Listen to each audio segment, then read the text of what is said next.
In this video we're going to explore the technique of completing the square. We're going to use this as a method to solve quadratic equations algebraically.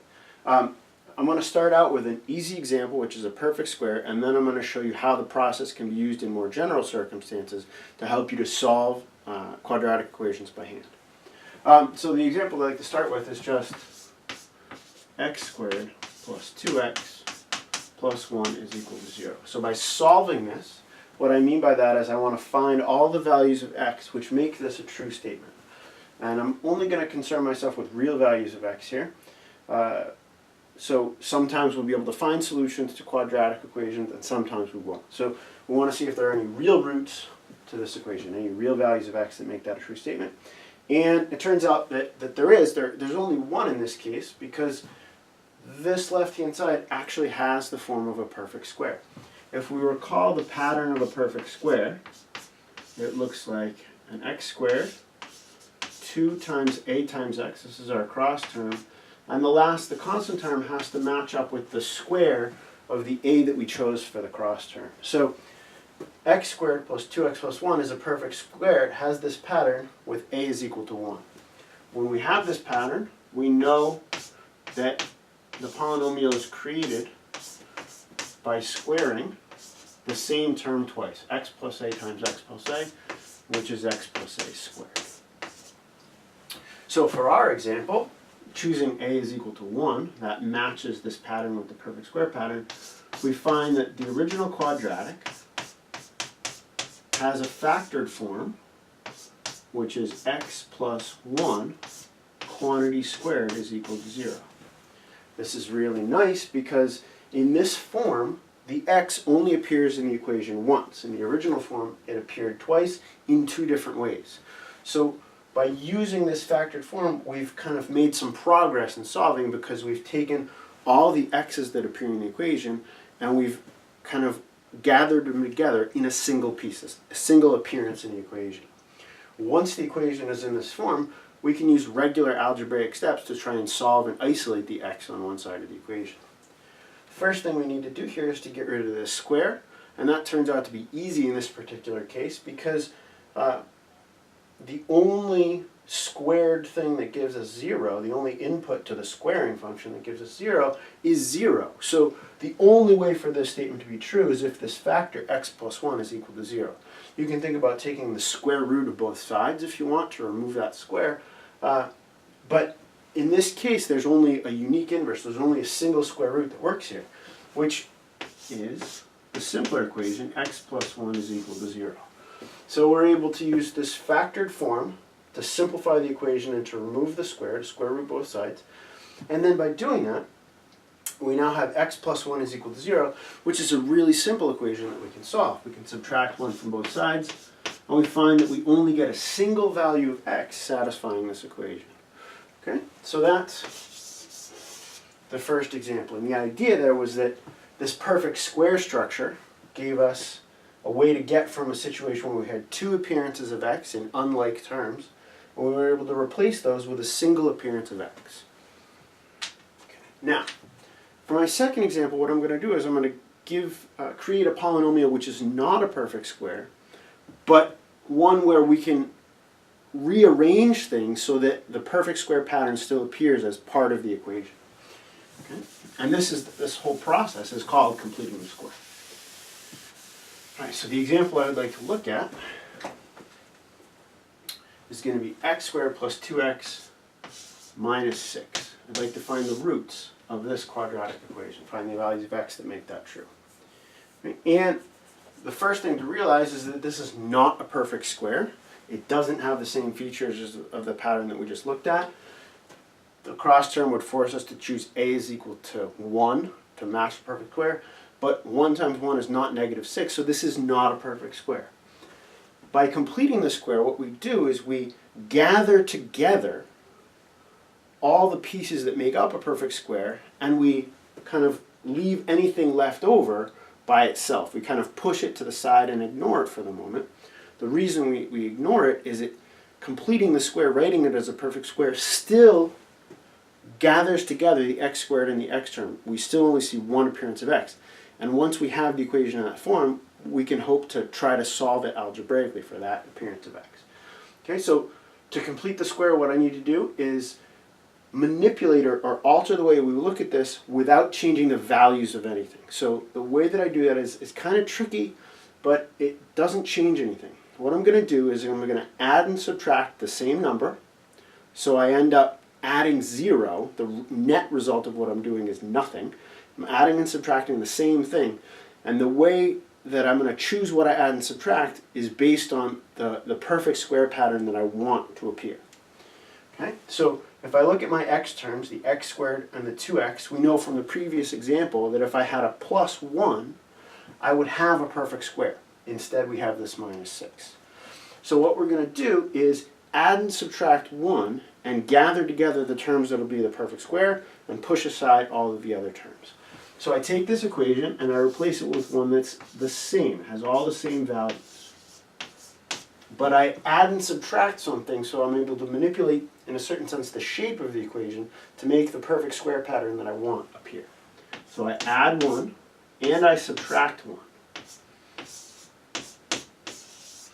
So these two things together, plus 1, minus 1, those cancel out. They give me 0. So this version of the equation is the same as the original version of the equation. When we complete the square, however, what we're going to do is not just cancel these back out, because that would take us in a very small circle. We're going to gather the terms in this equation together in a different way. We're going to group them differently so that the perfect square pattern pops out. Okay? So what we do is, rather than thinking about the 1 and 1 canceling each other out directly, we think about the first 3 terms gathering together as a perfect square, and we'll combine these numbers together as like terms. Okay? So the first 3 terms give us the perfect square pattern that we saw in the first example, which factors as x plus 1 quantity squared, and this 1 and 6, they combine. Negative 1 and negative 6 gives me negative 7. Once we've made that leap from the standard form to the perfect square form, we now only have a single appearance of x, and we can try to solve this equation systematically for that appearance of x. So we just proceed algebraically. The first thing I would do would be to remove this 7 to bring it to the other side of the equation. It's kind of the furthest thing away from x. So we want to work our way into x, starting from the outside and moving in. So the first thing to do is to get rid of that 7. So we add 7 to both sides. That gives us x plus 1 squared is equal to 7. And now we run into the main complication that you see when you're solving quadratic equations, and that's that you need to get rid of this square here. And we want to do that. We want to invert that squaring function, but there's more than one possibility here. X plus 1 could be positive as a whole, or it could be negative as a whole.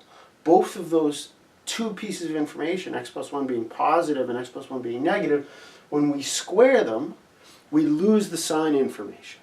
Okay? So when we're solving quadratic equations, when we apply the square root operation, we typically introduce 2 branches into our computation, a plus or a minus branch, depending on whether the stuff inside the square is positive or negative.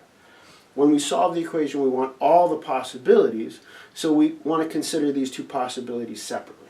So if we square root, okay, we square root both sides of the equation, that gives us x plus 1 is equal to the square root of 7. The square root and the square cancel one another out, but this 7 could either be, the square root of 7 could either be positive or negative, depending on the sign of x plus 1.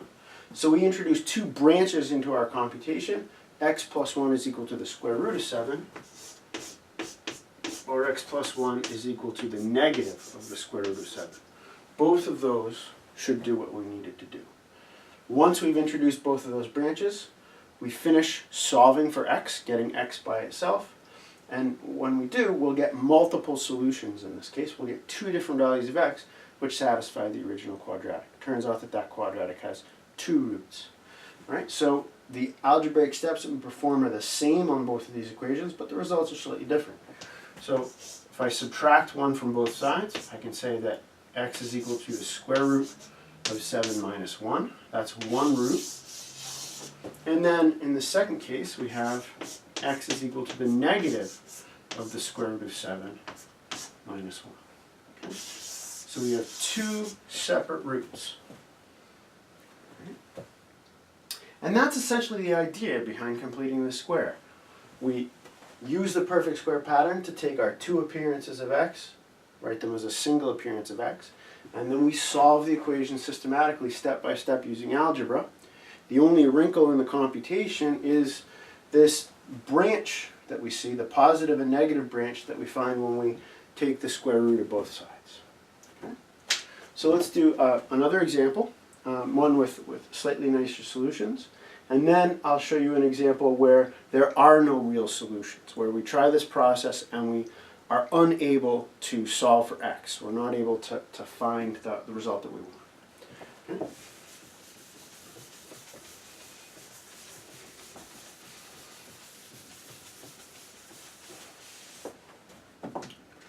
All right, so the next example we'll look at is going to be x squared plus 4x plus 3 is equal to 0. We'd like to solve this quadratic equation, and we'd like to do it by completing the square. That's the method that we're going to employ. So to complete the square here, we look at the x terms that we see, and we want to include the right term, the term that we're going to need to find a perfect square pattern. So the perfect square pattern that we're looking for looks like x squared plus 2 times a times x plus a squared. These are the 3 terms that we need to match together for the perfect square. In the equation that we have an x squared, so that's fine, and we have a 4x as our x term. This term is going to choose the value of a that we need to find our perfect square, and then we're going to need to add and subtract a squared to get the pattern to come out the way that we need it to. Okay? So now we simply, once we've identified the value of a that matches up, we add and subtract a squared, or in this case we're going to choose a is equal to 2 to make the cross terms match. So we're going to have to add and subtract 2 squares. We're going to have to add and subtract 4. Okay? So if we do that to our original equation, x squared plus 4x plus 4 minus 4, if I think about those two things together, doing both of them won't change anything in the original equation. And then we have plus 3 is equal to 0. Next, to complete the square, we just group these together in terms of the pieces that make up the perfect square pattern and everything else. So x squared plus 4x plus 4, those 3 things are going to be a perfect square with the a equal to the 2 that we found earlier. So those 2 things can be written as x plus 2 quantity squared. Okay, if we take these like terms here, these constant terms, and combine them, negative 4 plus 3 gives us minus 1. So we've completed the square. We now have an equation that has a single appearance of x, and we want to unravel that equation or solve that equation for all the values of x that make that a true statement. So, just proceeding algebraically, I would add 1 to both sides. That gives us x plus 2 squared is equal to 1. Next, we want to remove the square. This again introduces a branch into our computations. We have either x plus 2 is positive or x plus 2 is negative. Squaring would lose that information. So when we square root, we want to consider both branches as possible, giving us possible values of x. So we square root both sides. We find x plus 2 is equal to the positive square root of 1, or x plus 2 is equal to the negative square root of 1. Those are the 2 branches that we've introduced. And the square root of 1 is equal to 1. So x plus 2 is equal to 1, or in this case, square root of 1 is also 1. X plus 2 is equal to negative 1. These are our 2 possibilities. Let's draw a line between these computations because we're not looking at them at the same time. There are 2 different possibilities that we want to consider. If we subtract 2, we find that x is equal to 1 minus 2 is going to be negative 1. one of the solutions here is going to be x equals -1. And in this other case, x plus 2 is equal to -1. We'd subtract 2 from that branch, and we'd find that x is equal to -3. These are two different solutions that satisfy this original equation. Okay, so that's another example where we're completing the square and using the completed square version to solve the quadratic equation for all the possible solutions that we find. As a final example, I want to show you a situation where completing the square doesn't work, where the quadratic actually has no real roots. Okay?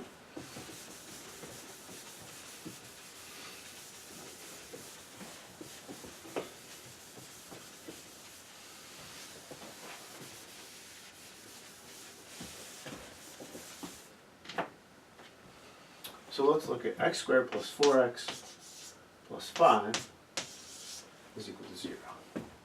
This is the same, has the same x terms as the previous example, so the way that we try to complete the square is the same, but this constant term is actually going to prevent us from having any roots. This isn't going to work out. So we try to complete the square. We again use the x terms to choose the value of a that will give us the perfect square pattern that we want. So we're looking for x squared plus 2 times a times x. The 4 tells us that a should be equal to 2, so we need to add and subtract a squared to give us the perfect square pattern, to complete the square here. So if we do that, x squared plus 4x plus 4 minus 4, exactly like we did in the previous example. We group the first three terms together as a perfect square. Write that as x plus 2 quantity squared. Combine these terms here, we get minus 4 plus 5 is plus 1. This is equal to 0. And now we attempt to solve this for x. Here we run into a problem. When I start to solve this equation for x, I need to subtract 1 from both sides. I get x plus 2 squared is equal to -1. This statement is false. And the reason it's false is that -1 is outside the range of a squaring function. Anytime you square a real number, it becomes positive. Right? So there's no way that a real number can be squared to give us a -1. So this is false over the real numbers, or false for real values of x. It turns out that if you enlarge your system of numbers to include what are called complex numbers, then you can get answers to this question, but you can't find any answers only using real numbers for x. Okay? So this is a problem. Anytime you try to solve a quadratic by completing the square, when you cancel out the constant terms that are left over, if you have to take the square root of a negative number, you will not find any real valued solutions to the problem. Okay, so this is how completing the square can go wrong.